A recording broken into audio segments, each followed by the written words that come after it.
I mainly pick a crystal based on the zodiac sign, based on the placement and the energy of the zodiac sign, and whether or not it's a full moon or a new moon. So I work with moonstone a lot actually around the full moon because that really resonates. The knowledge and skill that are in my hands now is phenomenal. I feel like I can palpate the meridians, I can palpate energy. When I first started out, you make so many mistakes along the way. I would have my assistant with a timer.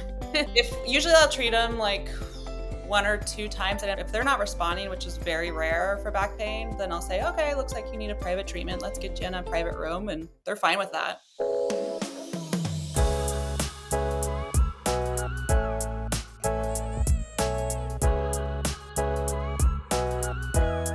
When I first started this podcast, I told you I was going to bring some movers, shakers, and innovators to educate us on what else we don't know is out there related to TCM. Today, my guest is Michelle Hamilton, and she's here to talk about something that we don't really discuss often.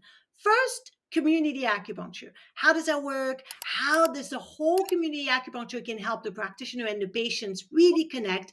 And yet, not just keep it community acupuncture, but we can bring it into a private practice and have a hybrid kind of practice between private and community. I love that. And then we discussed something completely different, which was so much fun for me because I love that kind of talk. We talked about lunar acupuncture and how Michelle integrated this new way of thinking within her practice, really following the moon cycle and the way she decides to treat patients, select the point during different phases of the moon. You are going to love this episode. Are you ready? Let's go. Welcome, Michelle, to the Acupro Show. I'm so happy you agreed to come here today because I have so many questions for you. And I think everyone listening to the show is going to benefit for what you have to share today. So, first of all, welcome and thank you for being here.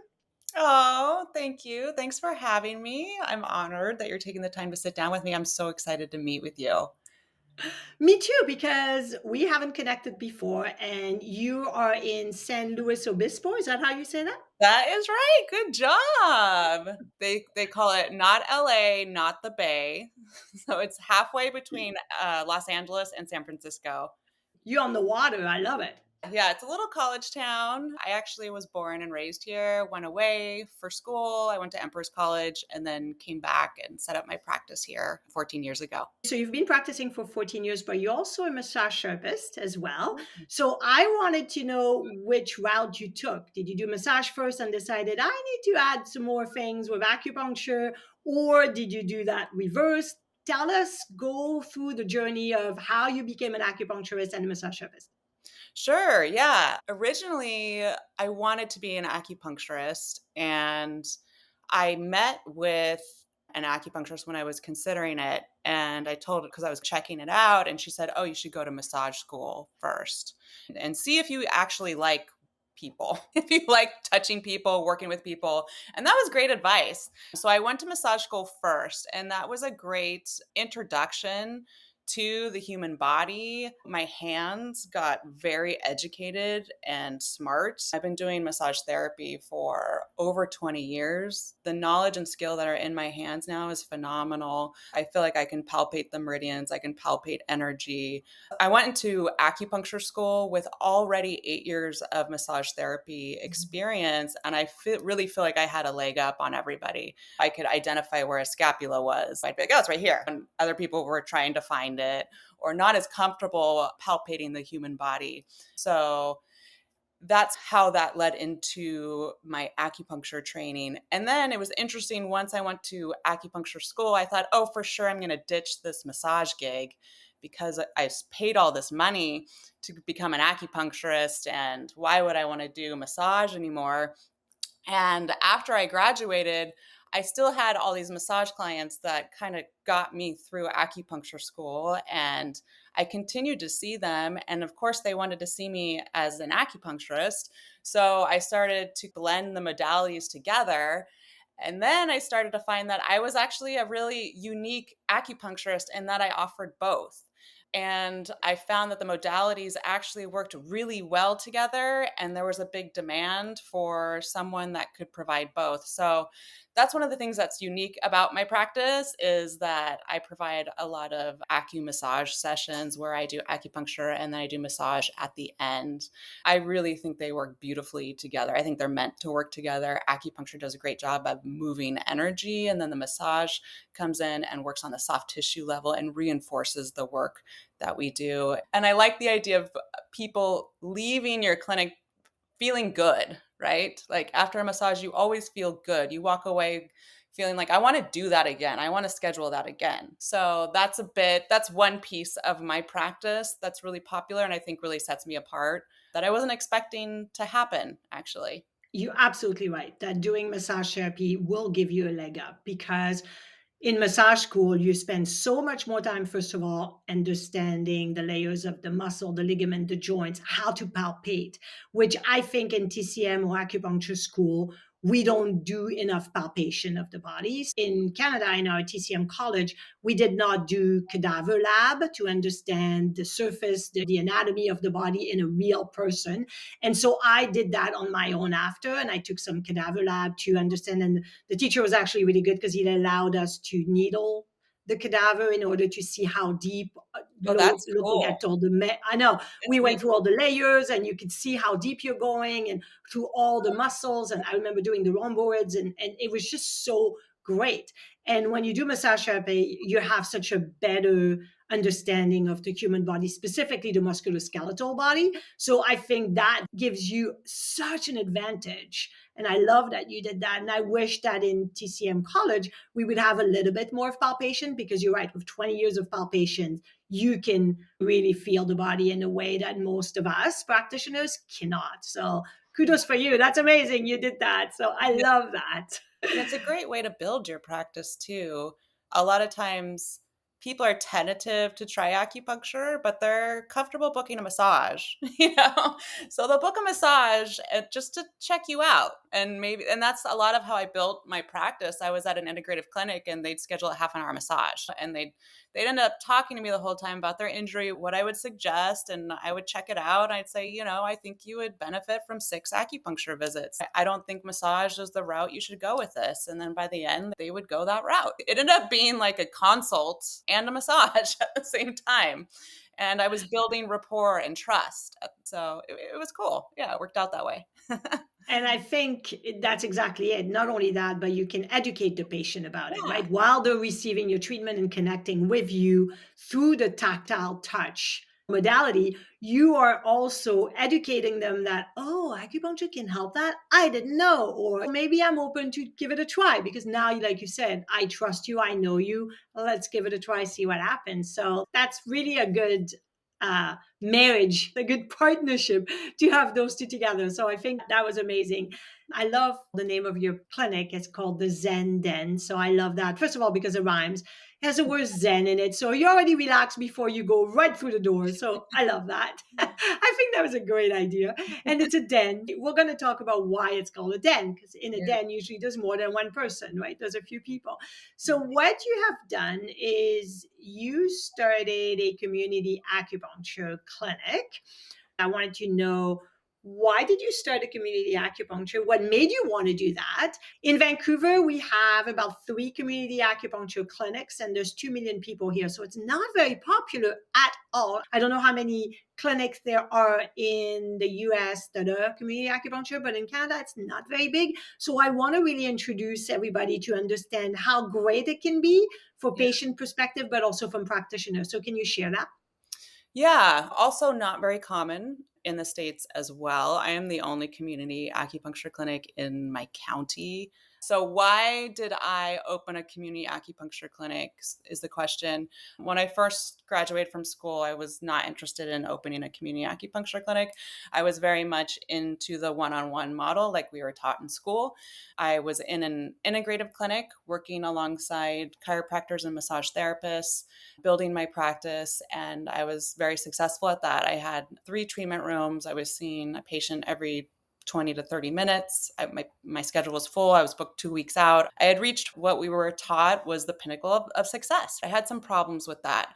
One was there was a lot of patients that couldn't get in, obviously, because my schedule was full, but a lot of the things that they needed help with were really simple things that I felt like acupuncture could help with, that were really simple treatments like tennis elbow or knee pain or a headache. A lot of these things are really simple treatments that I knew I didn't need to do, a 45-minute intake on. I call it like curbside acupuncture. Like I felt like just go sit on the curb and I could go treat you real quick. And it was frustrating to me because what I was charging for that treatment didn't match what I was delivering versus an autoimmune patient with this really complicated intake and like a lot of heavy diagnostic work and herbs. Like that matched the price point of the new patient visit. And I wanted to create a price point that really matched that level of care, that was more urgent care, more walk-in level of care, more acute care. And the second was at that period of my life, I happened to be going through a divorce. And with most divorces, my financial situation drastically changed. And I found myself, obviously not for the better. Let me make that clear. Let's make no assumptions here. And I found myself very humbled by that and very much awakened to this new mature understanding of that sometimes life doesn't always work out the way that you planned. And sometimes the most stressful things that we go through in life, whether it be like a health crisis or a divorce or a death, sometimes those are the times when we don't always have the most money, and those times that we need the most support and care. And I came to this realization as I was going through this most stressful time in my life and having a lot of these negative symptoms of stress. I was getting rashes and my hair was falling out and I was having digestive issues. I realized like I wouldn't be able to afford to go see myself. Luckily, I had a good network of people I could trade with and I could treat myself, and I was very blessed with that. But it really opened my eyes to accessible care and how accessible was acupuncture really, and whose job was it to make acupuncture accessible was also a big question for me. As a provider, I felt like I had a sense of responsibility in that. Of course, we all need to feed our families and have a roof over our head, but there is something that we can do to meet people where they are, even if it's just a small fraction. The third piece was I went to India at that time too, to heal, really. And I went there on this women's retreat trip. I've been there too. I've been there twice to teach. When I went to India, even Yeah. though I was there to teach, I Yeah. learned so much and I came with a spiritual growth that I didn't expect. So continue on your India story. I just want to Yeah. say I still connect with that. Yeah. So I went to India just to put my heart back together. And while I was there, we visited a lot of the temples there. And there's a lot of poverty in India and there's a lot of chaos. But they have these beautiful temples where there's flowers and candles and statues, and they're open to everybody and anyone can go there and gather, and you can worship and you can pray and you can grieve, or you can forgive, you can manifest, you can do whatever your spiritual practice is, and they're open to everybody. And I just love that was available. And it had me thinking about where I live and in our Western world, and like, where is that space? Where is a space that everybody can go, that is open, that you can gather and you can heal, or you can pray, or you can manifest, or you can release, or you can forgive, right? We have gyms and yoga studios, but that's a very like more of a yang activity. I was thinking of more of a sacred yin container. So that was the third piece. I wanted to create this like sacred yin space that people could just go to. And I felt like when I was going through my divorce, that was what I was really needing to, like a space that I could just go with this shared intention of healing. That was my intention with creating my community clinic. And I named it Zen Den because that's exactly what I was needing. And it turns out that's exactly what a lot of other people were needing too. And it took off rapidly. I started where I was, and that's where I do coaching as well with other people who want to start community clinics. And I always tell them, start where you are. I started my clinic on a patio outside of my current one-on-one clinic, and I just opened up like a lunch hour for 2 hours a week. And I just did cash only, walk ins only. And that grew so much, I had to open a separate location, and then that grew so much, I had to open my hybrid clinic and move my whole clinic entirely. And I've been there for 5 years. And it's just been like the most wonderful blessing. We've just been steadily growing. Even through the pandemic, we've been growing, which like baffles me. And I've got other providers in there now. That's a story of how I started it and where we are now. And who knows where we'll end up. That's a great story. And I think that often we are in certain space or certain places in our life for a purpose. You were in India for a purpose to show you what needed to be done. Your divorce is the same thing when we go through traumatic event or emotional stress. I think at the moment it's hard to see, but later on we see that there are lessons to be learned that are going to help us grow. And that's the whole point of the lesson versus the loss, right? It's Yeah. not looking just as a loss. So for people that don't know much about community acupuncture or they don't know enough of what's happening, can you walk us through when a patient arrived, the sliding scales, how do they get treatment, what happened, so people understand how community acupuncture works? Yes, every clinic is different. I have done what works best for me. So I have a hybrid clinic. So I still have my private rooms where I do more in depth treatments. And if somebody comes in and they're needing more than what the community clinic can provide, I'll refer them to a private treatment immediately.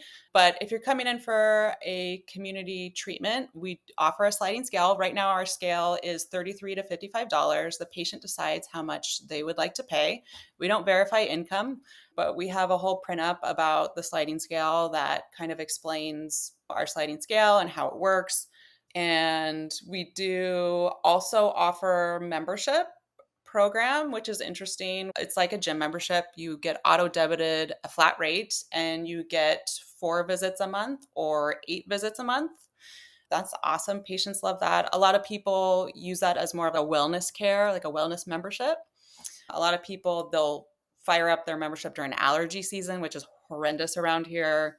A lot of people just like getting treated regularly. I have a treatment menu, which is interesting that I've created, which you don't have to go off of, but it's more of an educational tool. And it has different names of treatments that I've created that kind of direct the patient and educate the patient about different things that acupuncture can treat. One of them is like a sleepy time treatment. It's for people who suffer from insomnia, or the stress treatment, or the low back pain treatment, things like that. So a lot of times people will read down the menu and they'll be like, oh, I didn't know acupuncture could help with hormonal balance. Tell me about that. So the menu is helpful also as it directs their intake. So you don't have to do this big lengthy intake. They just say, oh, this is what I want to work on. I want to work on stress. And then you can ask, okay, where does stress show up in your body? And then all of a sudden they say, oh, it shows up in my neck and shoulders. Oh, it shows up in my gut. It shows up in my jaw.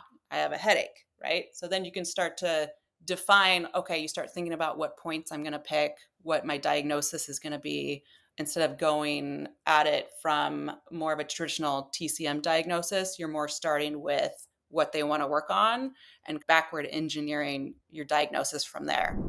A lot of people know that I have 3 books. However, many don't that I also offer continuing education online courses. This is actually how I started Acupro Academy to support new practitioners.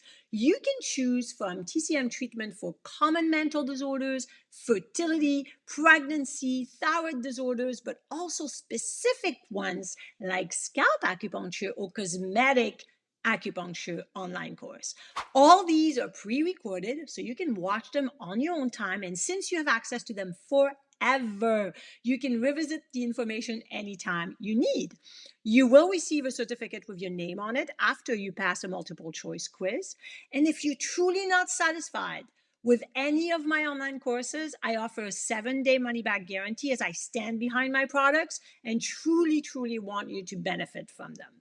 So go check them out on my website, acuproacademy.com, and click the TCM course tab on the menu bar, or check out the link in the show notes below. Because obviously it is a community acupuncture, which means it's an Mhm. open room with more than one treatment table or chairs, I should say. Let's say someone comes and they click or check their low back pain. Yeah. Would you mostly do points that are easily accessible without taking your clothes off, which means below the knee, below the elbow, the face, the ears, the head kind of thing? Or it doesn't matter if someone has back pain, would you treat the back pain or would you treat distal points because they can lay on their back, relax? How do you go about that? Yeah, so all of the treatments in the community clinic are done in recliners. So all the points that I utilize are elbows down, knees down, face and head. So I use the balance method and I would treat only distal for back pain and I get really good results for back pain. If usually I'll treat them like 1 or 2 times and if they're not responding, which is very rare for back pain, then I'll say, "Okay, looks like you need a private treatment. Let's get you in a private room." And they're fine with that. Do you add up any kind of other tools, meaning heat lamp, moxa, anything during community acupuncture? Of course, I know you can use ear seeds or ear, but anything else, any tools because it's community, or you just stick to acupuncture? Yeah, so everybody has a heat lamp. So it's crazy. There's 10 heat lamps like everywhere and all the cords and whatever, but I love it. I love heat. So everyone has a heat lamp. Ear seeds is an add-on, so that's $10 extra. We have a comfort menu where you can do add-ons like a heated neck pillow is extra, ear seeds is extra. We have complimentary like essential oils that you can add onto your treatment for free. You can put it on a cotton ball and add it to your chest. You can enjoy that. No moxa, no e-stim. Sometimes I'll do a little like gua sha, like on an ankle or something like that, or put a little liniment on at the end. But those kind of modalities are saved more for a private session. So let's say you have one practitioner and there's 6 patients for this practitioner and they all came at different time, let's say like Mhm. maybe 10 minutes apart. How do you keep track of how long each patient has been with the needle retained for the treatment and it's time to take them out? That's a great question. Yeah, all stuff that I had to figure out. When I first started out, you make so many mistakes along the way. I would have my assistant like with a timer. So eventually I found these like hourglass timers with sand and they're silent and they're beautiful little timepieces. And I have these shelves above everybody's chair. And after I put their needles in, I just turn it.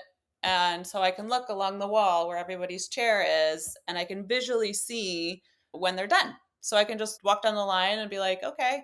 But it is funny because people will ask, how much more time do I have? And I'm like an inch more sand.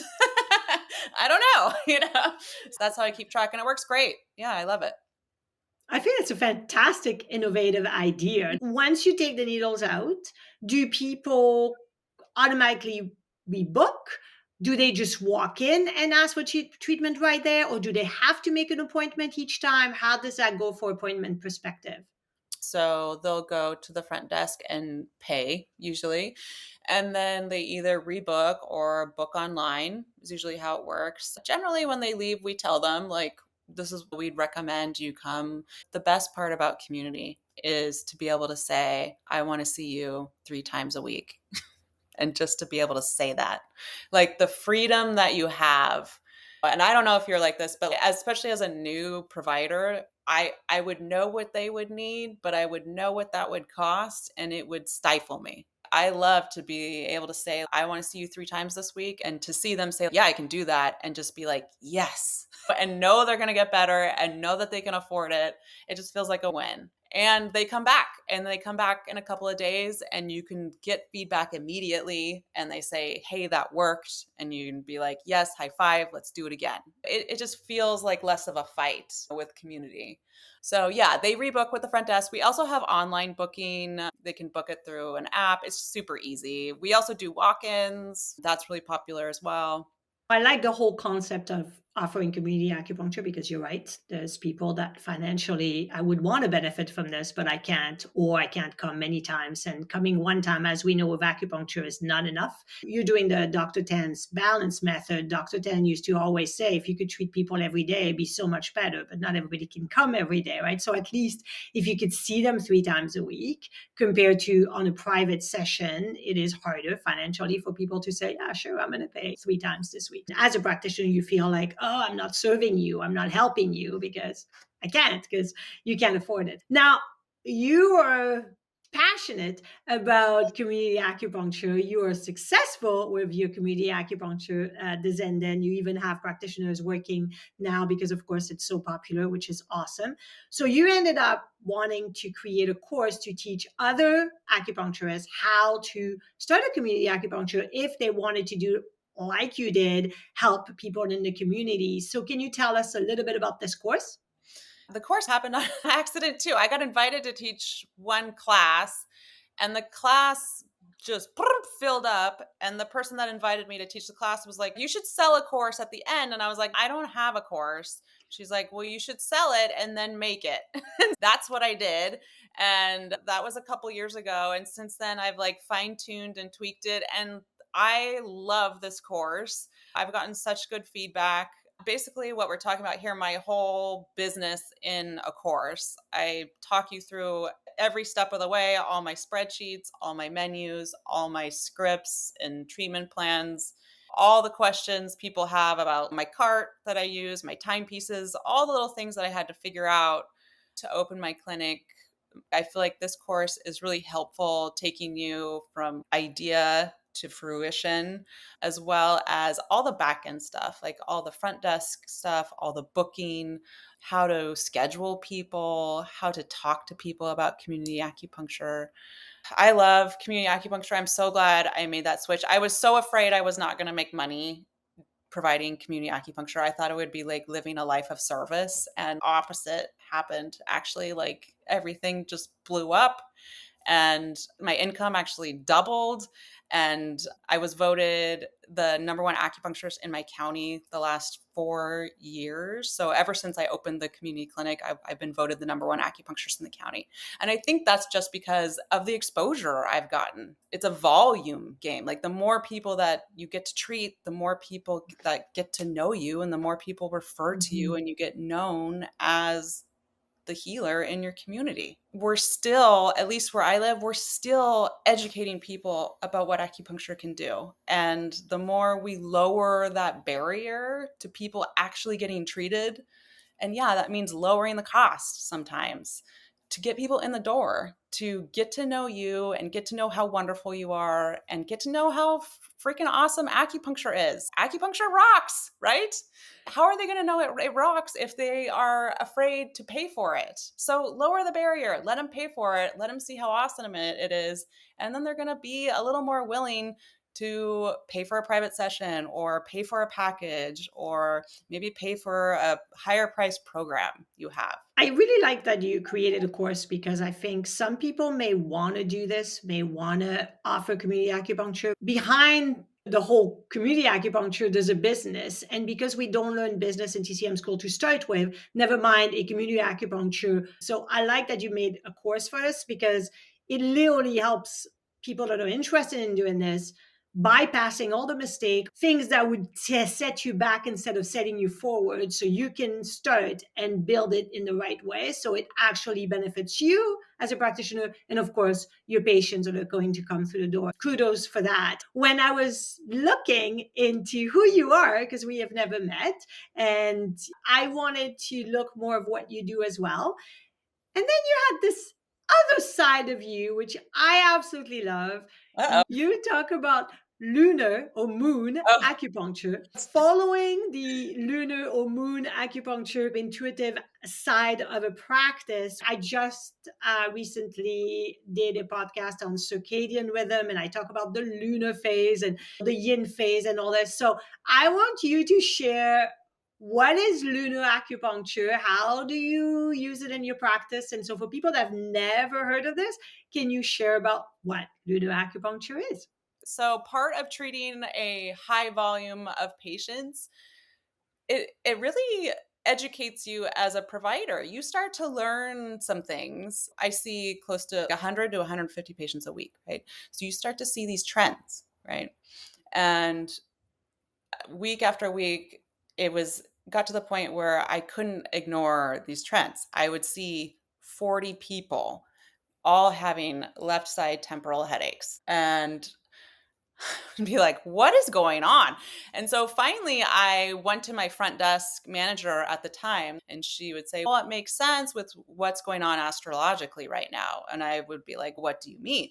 And she would explain to me what was going on and then how it was in alignment with medical astrology and the symptoms that people were having. And so right there, it caught my attention. I started looking at okay, how does TCM correlate with medical astrology? If astrology can affect our emotions and it can also affect our bodies, like how does TCM correlate with that? What points can I use to harmonize that? And I started specifically just tuning in to the lunar cycle because honestly, that was the easiest. Astrology is very complicated. So I started to study the moon cycles and I started to watch my patients week after week. And I did notice when there was a full moon, all of their symptoms would heighten, right? Which makes sense because what are we, like 70% water? And all the energy would heighten and come to the surface, and emotions would come to the surface around the full moon. All of our symptoms would get worse around the full moon. And then I also started to track the placement of the full moon and where it was at in the zodiac sign and which meridian was affected by that zodiac sign according to the meridian clock. So I started to track that, right? So for instance, this last full moon was in Scorpio, and that is influenced by the kidney meridian. And so when that happens, you see a lot of symptoms, low back pain, a lot of emotional symptoms like fear, jealousy, trauma, right? Insomnia, things like that tend to heighten with the full moon in Scorpio. So I started to select points that would harmonize that energy. And then I started to create a method around it, selecting different points that would harmonize the energy of the full moon. So I would pick points that would ground and anchor that rising energy, that rising yang energy of the full moon. And then during the new moon, I pick points that tonify the yin energy, tonify the chi, get the blood moving again. Because during the new moon, it's about nourishing and planting seeds, and it's about manifesting, really. So that is what lunar acupuncture is. That's a whole other course in and of itself. It's 8 modules, and I take you through all the phases of the moon. And I also release like a TCM toolkit every 2 weeks with points, oils, and crystals that are specific to the moon placement. It's been a really cool method to develop. I love using it. Patients love working with you with it. They love to talk to me about it. They come into the community clinic and they want to know what's going on with the moon and how they can work with the energy at play. And they want to know what points I'm working with. I have these like moon circles in my clinic with other women. It's just been like a really cool thing that I wasn't even into astrology. But it got to the point where it got so much in my face that I couldn't ignore that something bigger was happening here that I had to study it. And I was so excited when I did listen to your podcast episode about the circadian rhythms. And I thought that was so cool that you mentioned the lunar cycles. There is this thread coming. It's so interesting to see the collective kind of pick up these different threads. And there is this thread with the moon happening right now that we're all picking up on in our own ways. And I've seen a couple other TCM providers pick up on it as well. There's something there that we're all expressing right now that I think is really cool and unique. I think the world as a collective is Yeah. being so much young. The yin has to come at one point. The calmness, the feminine energy has to come in. So I think that phase is definitely coming. I love that also you mentioned that in your lunar course, you're using crystals because I love crystals. I'm a purple girl. Okay. I love purple. And I have massive amethyst everywhere in my clinic, in my house. Like I love amethyst. I also love blue quartz and jade and turquoise. I have a whole thing about crystals. But I love that you introduced that too, because I just also did a podcast and I'll put the link in the show notes for everything we're discussing today, including the links to get to see what Michelle is doing and where her course is, and you can check it out. So it'll be in the show notes. But I did a podcast also on feng shui, which is cosmological and also uses astrology, and feng shui really looks at crystals as well. Yeah. And to me, crystals are so powerful. And I think that's something that I love to learn more about. So right now, when you look at using crystals within the lunar phase, how do you go about it? I mainly pick a crystal based on the zodiac sign, based on the placement and the energy of the zodiac sign, and whether or not it's a full moon or a new moon. So I work with moonstone a lot actually around the full moon because that really resonates. I work with selenite a lot to clear energy around the full moon as well. It depends. It depends really on the zodiac sign where the moon is because that is like the flavor of the moon. I love amethyst. That's actually one of my favorites as well. It's funny that you mentioned feng shui because I got into feng shui for a little bit and I read somewhere that like citrine is supposed to bring like wealth into your home or something like that. Anyways, so I read somewhere you're supposed to put it in like the east corner of your home. Don't quote me on this. Some kind of corner in your home. And I like figured out where that was and it was my husband at the time. It was his nightstand. So that was like the most east. So I like put this crystal like on his nightstand and he like goes to bed that night and he like, turns over and he was like, what's going on?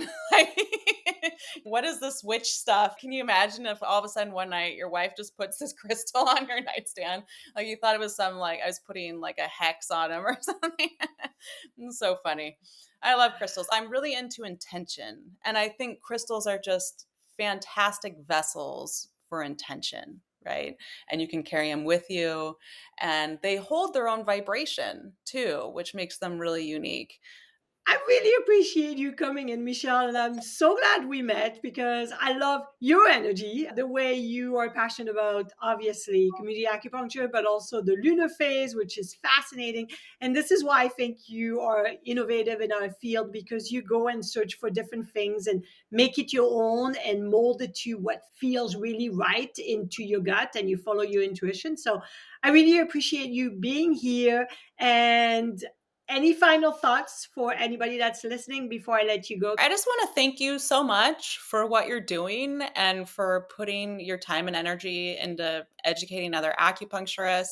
I know when I first started out, there wasn't a whole lot of resources digitally, especially for us, but especially there wasn't a whole lot of women teaching. Even though I think I read somewhere 85% of acupuncturists are women, most of the people educating and teaching were men. And I just think it's so great that you're putting yourself out there and teaching and sharing your knowledge. So thank you. Thank you. More yin, feminine energy coming in. I Yeah. love it. Let's Yeah. balance that energy, masculine and feminine energy. So I Yeah. really appreciate that. Again, thank you, Michelle. We'll have all the links in the show notes if people want to know more about you and if they want to check out your courses as well. So I appreciate you being here. Have a fantastic rest of your day and we'll talk soon. Thank you. Thank you so much for spending your time with me today. I truly hope you benefited from this episode, and I would love for you to share it with a friend that may benefit from it as well. Follow the show, leave a review, and if you want more, go to my website, acuproacademy.com. I have tons of resources there with treatment protocols, case study, free courses, and so much more. And connect with me on all social media at Acupro Academy. I'm on YouTube, Instagram, Facebook, X, Pinterest, and LinkedIn and TikTok. And no matter what, keep rocking it using TCM. Please listen to the disclaimer because the Acupro Show podcast and materials shared through Acupro Academy, which is a subdivision of Natural Health Sense Incorporated, are designed solely for educational and entertainment purposes.